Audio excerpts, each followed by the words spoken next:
listen to me? That little witch is messing with your mind. You're stronger than her. You're smarter than her. You're Bruce Banner. Right? Don't mention puny Banner. And this movie seemed, if possible, even bigger than the last one. And right. I don't know how much you got to go to, say, Johannesburg or things like that, but what will you always remember is like the memory where you said, oh my God, I can't believe it's this big? Well, we're shooting the party sequence, and I did a walkthrough a couple weeks before at the new Stark Tower, Avengers Tower.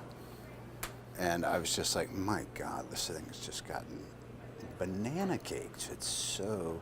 And I just like the design of it, you know, because it used to be I walk in, the bigger the set, the bigger the thing we're shooting, the less impressed I am, because it's just about what are the characters going to do. And this time I felt like the largesse of the whole production was something we all had to live up to.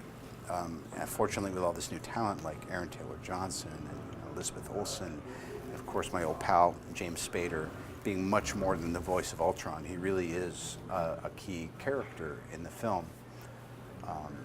Personally, having Paul Bettany come out of just being a soundtrack into the character of the Vision was just remarkable. And as always, whenever Rhodey can step back in and kick some bad guy ass, I get real excited. Do you remember when Paul Bettany first stepped and we first saw him in that? Oh yeah. I don't know if it's makeup or what that is. It was practical, much more practical than you'd think. And I just love looking at this very sophisticated, super talented guy just being wildly uncomfortable. Everybody has their moment of like me in this clunky suit, or, you know, Cap in the first one, or Thor, like, is this really all going to pan out? The cape, the hammer, the hair, the whole thing. And so that was Paul's kind of trial by fire. But he's just, fortunately, he's got a large dose of dry wit, which helped a lot. You know, I credit, again, I think, you know, the filmmakers are great. I think Feige's had just a beautiful touch across the board with everything.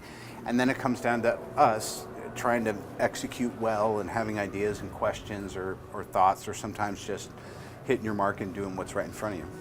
What can you tease about Captain America Civil War without Joe coming back and picking me off on my way? Nothing. But I can tell you that, and this has nothing to do with the movie, in the comics there was this time when you had to go register if you were a superhero, and some folks wanted to and some didn't. And perhaps the answers would be surprising and delightful. How could you be worthy? You're all puppets, tangled in strings.